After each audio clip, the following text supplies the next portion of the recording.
Marie-Christine. Bonjour Marie-Christine. Aujourd'hui, j'aurais voulu que tu nous aides à détecter tout ce qui est abus de pouvoir dans un milieu familial. Qu'est-ce que c'est qu'un petit abus de pouvoir relationnel et parental? Ok. Donc le pouvoir exercé par un parent, c'est un pouvoir sain s'il y a un respect des besoins de l'enfant autant que des besoins de l'adulte. Il y a une négociation, il y a un dialogue entre le parent et l'enfant. Donc on n'est ni dans la répression ni dans le laxisme. Au fond, dans le laxisme, le parent ne tient compte que des besoins de l'enfant et ne se nie, s'oublie. On est plutôt actuellement dans un modèle comme ça, mais c'est un modèle finalement dysfonctionnel puisque l'enfant a besoin d'un cadre. Il a besoin qu'on lui mette des limites et finalement le parent tient compte de ses limites en tenant compte de ses besoins.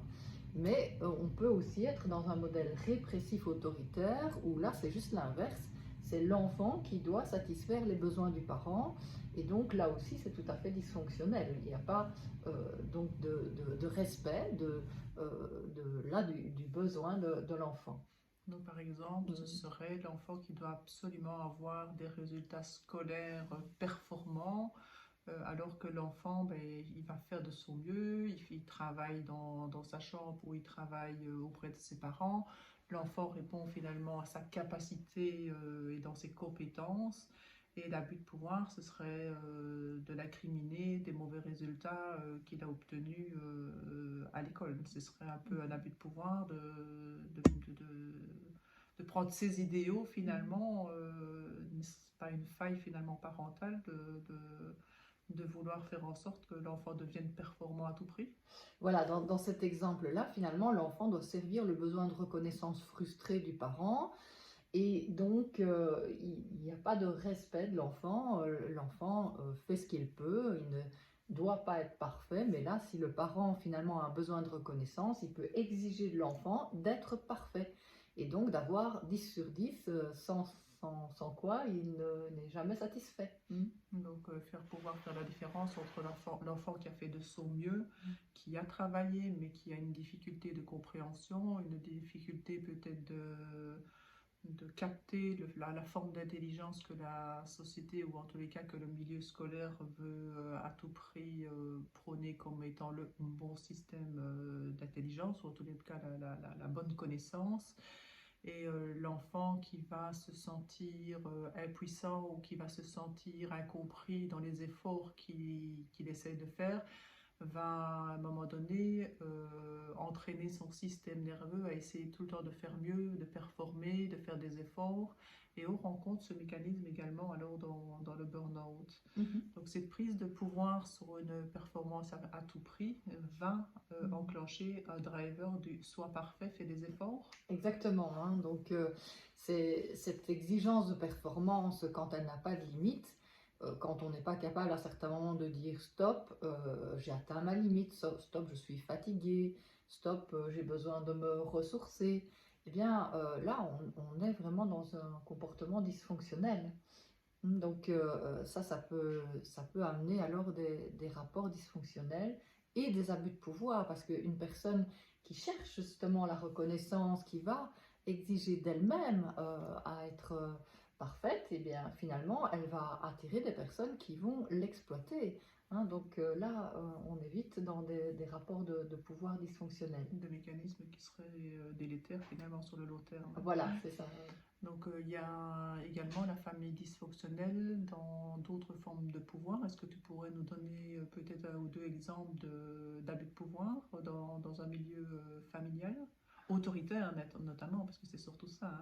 Oui. On confond autorité oui. et confond autoritaire. Voilà, donc le comportement autoritaire, c'est vraiment un comportement finalement qui impose à l'enfant sans tenir compte de ses besoins. Donc là, il y a un cadre vraiment répressif, restrictif, qui n'est pas favorable au dialogue. Donc là, c'est autoritaire. Par contre, l'autorité, c'est bien sûr la prise en compte du cadre. Le parent a ses limites, il a ses valeurs, il a sa façon d'éduquer, mais il tient compte de l'enfant, il tient compte de ses besoins, il y a un dialogue. Donc la différence différence, c'est le système nerveux finalement de l'enfant qui va être enclenché dans un cadre autoritaire. Donc il va se retrouver avec un système nerveux en mode danger. Donc il va inévitablement soit avoir une stratégie de défense dans l'attaque, dans la fuite ou dans le figement. Et aucun des trois ne sera finalement le résultat obtenu pour pouvoir permettre à l'enfant de se sentir en sécurité et d'être toujours capable finalement de recevoir la matière, de la comprendre et de l'enregistrer. Ouais. Donc surtout ça, l'autoritaire, la figure autoritaire va enclencher chez l'enfant ce mécanisme au niveau de son système nerveux, créant beaucoup de stress. Oui, et je dirais même que le parent autoritaire, comme le parent laxiste, insécurise l'enfant parce qu'un excès de cadre insécurise, comme une absence de cadre insécurise aussi. On aurait tendance aujourd'hui à laisser finalement l'enfant diriger, l'enfant décider pour le parent, alors que l'enfant, un des besoins de l'enfant, c'est Daniel Siegel qui l'explique bien, le besoin de protection, c'est vraiment très important chez l'enfant pour qu'il se sente en sécurité. Et un parent qui est laxiste, qui laisse l'enfant décider, insécurise aussi son enfant. Donc les deux extrêmes sont insécurisants. Et ça va créer chez le parent inévitablement le parent déserteur. Oui. Qui va provoquer encore plus de peur parce que l'enfant ne se sent plus sous la bienveillance du parent qui démissionne. Ouais, c'est ça. Et le parent qui reste finalement dans la fonction de parent et qui tente de mener ce rôle à bien sera finalement pointé du doigt comme le parent dysfonctionnel parce que c'est lui qui reprend le rôle des deux parents. Oui. Est-ce qu'il n'y a pas souvent ce procédé qu'on retrouve finalement dans les familles dysfonctionnelles où il y a des deux parents qui est abandonnique? Oui, c'est ça. Le problème, c'est quand finalement il n'y a qu'un des deux parents qui met un cadre et donc l'autre parent, finalement par angoisse d'abandon, va tout faire pour l'enfant, satisfaire tous ses désirs. Et là, on est vraiment dans le dysfonctionnel. Et donc à ce moment-là, finalement, le parent qui met un cadre sain est pointé du doigt et par l'autre parent et par l'enfant comme étant le mauvais. Mais non, le cadre est nécessaire pour que l'enfant grandisse dans un état de sécurité. Et bien sûr, ça doit être un cadre bienveillant, dans le respect, dans l'écoute des besoins de l'enfant. Et donc, ça demande du dialogue tout en mettant des limites à l'enfant. Donc la bienveillance dans les deux sens, être bienveillant avec soi-même en tant que parent pour ne pas tout autoriser, être bienveillant avec le besoin de l'enfant, s'il est fatigué et qu'il n'a pas la capacité d'étudier sur le moment même, c'est de se dire ok, il a peut-être besoin d'une pause avant de commencer les devoirs. Et pouvoir faire équipe à deux nécessite aussi d'être d'accord sur les méthodes éducatives qui ont été je vais dire, discuter en amont avec les parents pour que finalement on suive une ligne de conduite. Et cette ligne de conduite sera un repère prévisible à l'enfant. Il saura qu'un non avec le papa, c'est un non avec la maman. Et qu'il n'y aura pas alors ce jeu de pouvoir que l'enfant pourrait prendre sur les parents finalement à jouer avec cette stratégie pour pouvoir obtenir gain de cause. C'est ça. Donc ça c'est une méthode inversée que l'on voit pour le moment. Ce sont les enfants finalement qui dominent certains parents et c'est tout aussi nocif parce que le parent commence à perdre son rôle de parent et se soumet à l'autorité de l'enfant. Donc c'est dans les deux sens. Oui, c'est vrai. Donc, mais dans ce cas-là, finalement, ce n'est pas l'enfant qui est responsable de ça, c'est toujours le parent. Si l'enfant prend le pouvoir, c'est parce que le parent n'a pas su mettre ses limites. Donc, voilà, et s'il n'a pas su mettre ses limites, c'est qu'il a une problématique d'insécurité, que ce soit l'abandon, le vécu d'abandon, le vécu de rejet dans son enfance, qui fait que finalement, alors il va mettre l'enfant sur un piédestal, par dépendance affective, codépendance, et l'enfant finalement porte sur ses épaules le poids de traumatisme qu'il n'a pas apporté, et donc c'est très important à ce moment-là de prendre la responsabilité de se soigner et de travailler sur soi pour justement remettre l'église au milieu du village, c'est-à-dire finalement prendre la responsabilité de ses besoins, de soigner ses émotions, de soigner ses traumas. Ça pourrait être un parent qui aurait eu le driver soit gentil.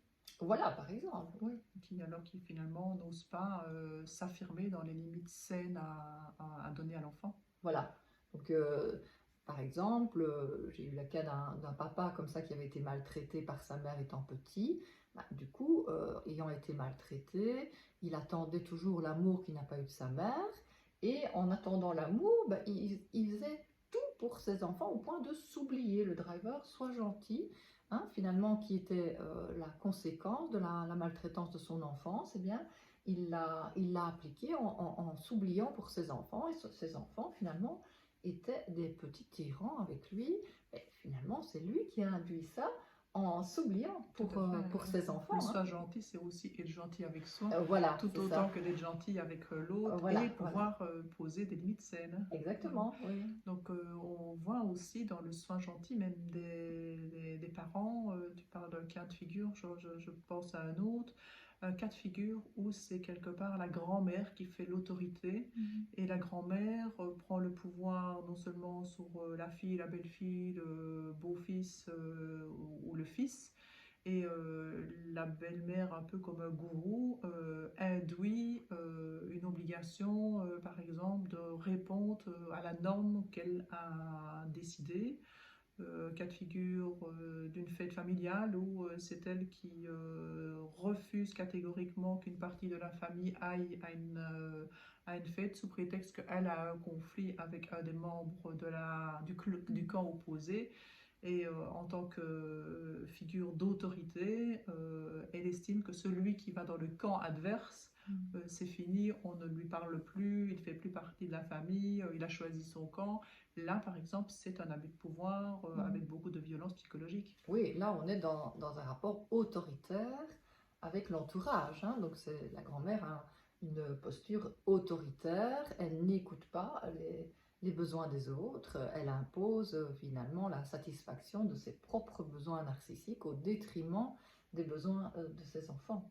Et comment pouvoir avoir un juste curseur avec les enfants qui refusent, par exemple, d'aller chez une grand-mère qui est dans cette forme d'autorité, où l'enfant ne ressent pas cette affection, ne ressent pas cette protection affective, ne ressent pas cette bienveillance relationnelle.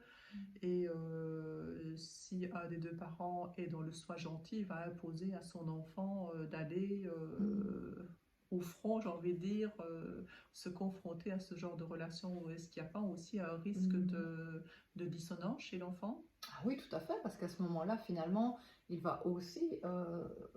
risque aussi d'adopter le driver soit gentil en écoutant finalement les exigences de son parent qui dit soit gentil, mais au détriment de son ressenti, puisque son ressenti c'est je ne suis pas entendu, je ne suis pas respecté, je ne me sens pas respecté, eh bien là, il va apprendre à ne pas se respecter. Hein. Et là, il y a cette croyance d'harmonie, on va le faire pour éviter tout conflit, on va le faire pour garder une espèce d'harmonie familiale, parce qu'on n'aime pas les conflits. Et quelque part, ce qu'on fait, c'est juste de l'adaptabilité. Et cette adaptabilité est très proche de la soumission. Oui, moi je parlerais même de suradaptation, parce que au fond, être adapté, ce n'est pas nécessairement négatif, ça veut dire que je tiens compte de mon environnement. Par contre, me suradapter, c'est nier ce que je ressens pour satisfaire mon environnement. Là, on est dans la suradaptation et dans la soumission. Donc j'aime bien, au lieu du mot s'adapter, j'aime bien le mot s'ajuster. S'ajuster, oui, c'est ça. C'est plus simple finalement au niveau relationnel. Tout à fait. Qu'est-ce qui pourrait pouvoir permettre à chaque membre dans une relation finalement dynamique, croisée, de se respecter? Qu'est-ce que tu pourrais donner comme outil pour pouvoir s'affranchir et ne pas considérer le conflit comme une guerre, mais parfois il y a des conflits qui sont sains, parce que soit on ne rentre pas en conflit, mais on est en conflit avec soi-même, et c'est le risque des maladies psychosomatiques également. Ouais. Mais moi, je crois que c'est très important de distinguer le conflit de la violence. Un conflit, il est constructif à partir du moment où il y a un dialogue, c'est-à-dire on écoute d'abord son émotion, l'émotion nous relie à notre besoin, et notre besoin nous permet de définir notre limite. Et donc, si je fais ça avec l'autre, j'écoute son émotion, son besoin à sa limite, on peut entrer dans un rapport de coopération. Et la coopération, elle est constructive, mais parfois, ça demande une confrontation d'avis. Mais la confrontation d'avis, c'est quelque chose de sain. Par contre, dans la violence, là, c'est quand, finalement, il n'y a pas possibilité d'avoir une écoute mutuelle et l'un veut imposer son besoin à l'autre. Et là, on est dans des petits pouvoirs directement, et donc dans la violence. Et dans la violence, ben, on a le dénigrement, la culpabilisation, les représailles, etc. Et donc on ne correspond pas à l'autre, donc Mhm. l'autre peut se fermer totalement aussi, elle fait Mhm. bloc, et il faut lui correspondre, sinon il y a fermeture totale. Donc C'est ça. face à ça, il vaut mieux prendre du recul, battre en retrait, n'essayez pas de se battre en avant, ça ne sert à rien. Non, si l'autre ne veut pas écouter, si l'autre considère d'emblée qu'il a raison et que finalement il ne se remet pas en question, bah, le dialogue est impossible, le conflit n'est pas constructif et va aboutir à des rapports de violence. Et ça rentre dans la manipulation. Oui, donc si on est dans des rapports de violence, bien, on risque de passer dans des relations d'emprise, de manipulation, et là ça devient pathologique. Le gourou de secte finalement. Oui.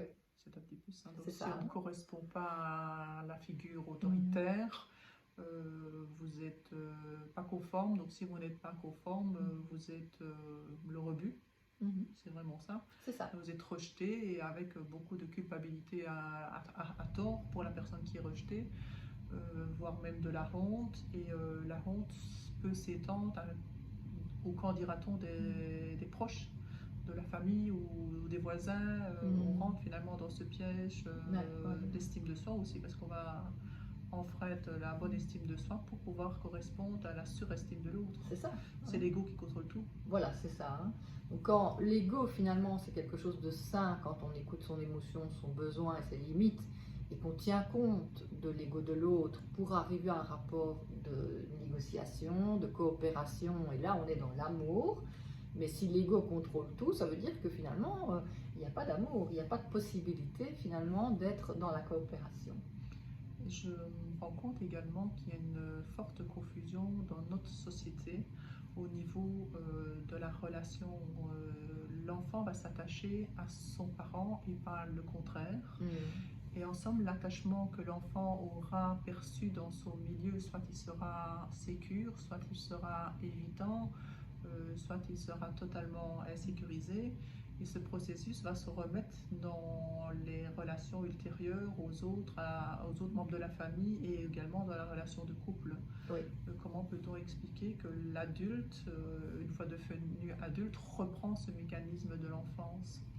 C'est souvent qu'on n'est pas conscient des blessures de son enfance et donc finalement ces blessures, ces agressions du passé nous ont conditionnés à des mécanismes de défense, hein, combattre, fuir, se figer. Et ces mécanismes de défense, on les répète, on les a observés. Enfant, on imite le parent, ou on fait juste le contraire, mais c'est toujours l'imitation finalement. Et donc, on reproduit ça parce que ce sont nos mécanismes de défense qui ont été activés et qui sont très souvent en miroir des comportements de notre entourage dans l'enfance. Hein. Je pense justement à une relation mais là, assez toxique selon moi, et là tu vas peut-être m'expliquer. Une jeune fille qui commence à découvrir son corps, elle commence à avoir des formes, et là c'est le papa qui vient avec des gestes assez déplacés envers sa fille, parlant de sa poitrine ou parlant de son corps de femme qui devient femme, mais avec un côté imagé ou gestuel qui est inapproprié. Comment considères-tu ce genre de rapport parent-enfant ? Oui, donc là il y a une intrusion dans la bulle de la jeune fille, et cette intrusion, elle est une agression. Hein, donc c'est quelque chose de tout à fait nocif pour la jeune fille, et donc elle ne peut pas se sentir respectée, et ça peut avoir des conséquences très négatives pour elle. Et à partir de quand peut-on estimer que c'est toxique ou pervers ? Alors, si ça se répète et que c'est dans un contexte d'emprise, de domination, on a affaire à une relation d'emprise, donc une relation qui est perverse dans la mesure où l'enfant est un objet du désir du parent. Et si l'enfant est un objet du désir des parents, même s'il n'y a pas de contact physique réel, mais qu'il y a ce contexte d'emprise avec allusion, euh, absence de droit à l'intimité, intrusion, on est dans l'incestuel. L'incestuel a été défini par Racamier comme étant finalement un équivalent d'inceste, dans la mesure où finalement le rapport à l'enfant est un rapport de domination et où l'enfant est un objet. Et cet objet, il n'a pas droit à l'autonomie, il n'a pas droit à une autonomie de pensée, une autonomie d'action. Là, on est dans l'incestuel. Donc il faut aussi comprendre que ce ne sont pas les mêmes schémas qui se reproduisent chaque fois, mais c'est toutes sortes de petites violences induites, violences psychologiques, soit par rapport au sexe, soit par rapport au corps, soit par rapport à l'identité, quelque part dans la totalité de la personne, de l'enfance. Oui. Donc il perd son identité, cet enfant. C'est ça. Il n'a pas le droit finalement de se construire une identité parce qu'il est l'objet du parent pervers narcissique. Et donc cette impossibilité, cet interdit finalement d'autonomie de pensée, c'est vraiment une incapacité pour l'enfant alors à développer son autonomie, à se développer tout court, à renforcer dans son développement son identité. Et là, c'est tout à fait destructeur. Une autre forme de pouvoir aussi, est-ce que ce genre d'incitation gestuelle n'est pas aussi une volonté d'activer la sexualité, quelque part, soit celle du père, soit celle de la fille? Est-ce qu'il n'y a pas quelque chose, un conflit à ce niveau-là? Oui, oui. Oui, souvent, finalement, à travers ses gestes ou ses paroles, eh bien, le parent vibre une excitation qui se communique à l'enfant, et cet enfant, finalement, il va confondre ça avec de l'amour, de l'affection, et donc confondre, finalement, très souvent, les patients qui ont vécu ça me disent, finalement, je ne me sens dans l'amour que quand je suis dans une sorte de passion, mais la passion qui a un côté destructeur, comme dans l'incestuel. Et donc cette passion destructrice, elle a des conséquences vraiment délétères au niveau des relations amoureuses.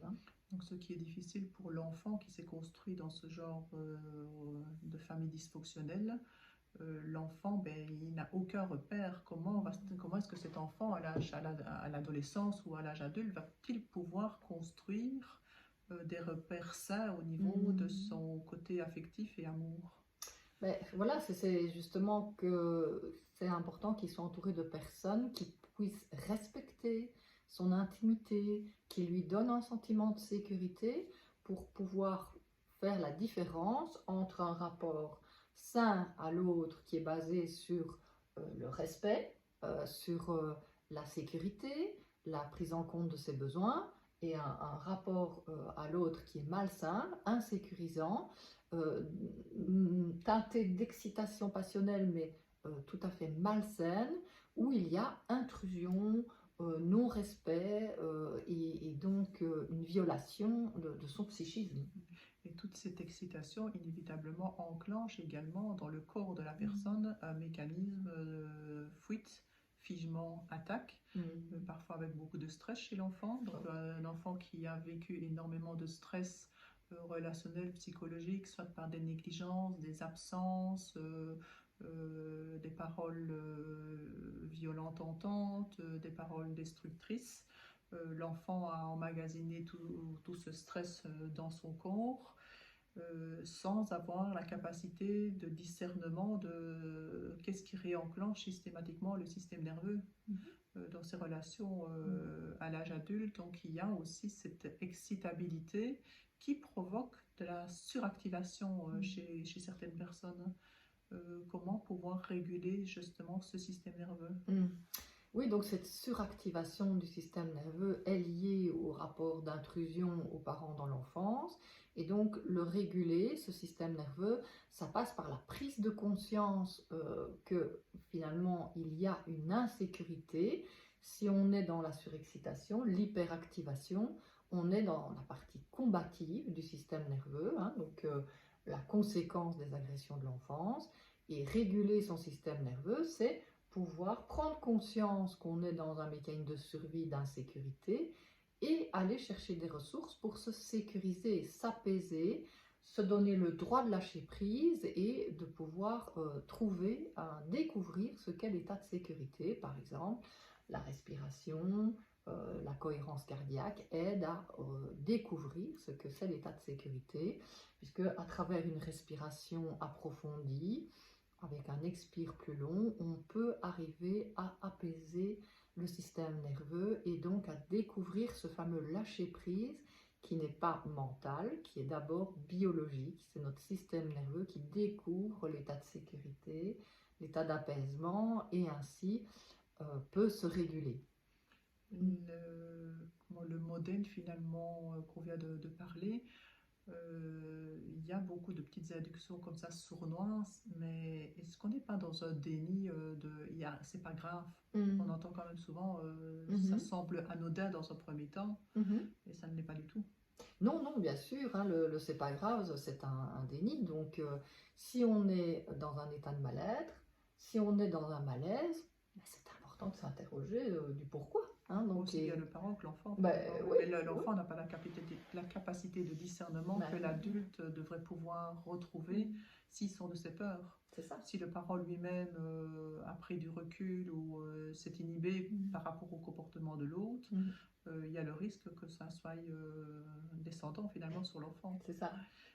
Comment faire par rapport justement à ces modèles-là où il y a inévitablement le parent dysfonctionnel, il ne prend pas ses responsabilités, c'est jamais lui, c'est toujours pour faire plaisir, c'est toujours pour rire, c'est toujours dans un sens tout à fait délétère, mais le parent ne prend pas ses responsabilités, les projets sur autrui. Oui, donc là c'est très important que l'autre parent puisse prendre ses responsabilités et montrer un autre modèle à l'enfant, un modèle de respect, de dialogue, de coopération, pour que l'enfant puisse prendre conscience de ce que c'est une relation saine, une relation qui est basée sur la sécurité, où l'enfant peut oser faire confiance en toute sécurité. Donc c'est prendre ses responsabilités en tant qu'adulte et ne pas reporter ses responsabilités systématiquement sur autrui. C'est ça. Hein. C'est exact. Hein. Donc prendre ses responsabilités, c'est écouter ses émotions, ses besoins, écouter les émotions et les besoins de l'autre. Et donc là, on est dans un rapport responsable à l'autre et à soi qui permet le dialogue et un conflit constructif. Et au sort des rapports de force. Voilà. Merci Christine. Mais avec plaisir Marie-Christine. Si vous avez aimé, n'hésitez pas à nous mettre un petit like ou si vous avez des commentaires, n'hésitez pas. Merci à tout le monde.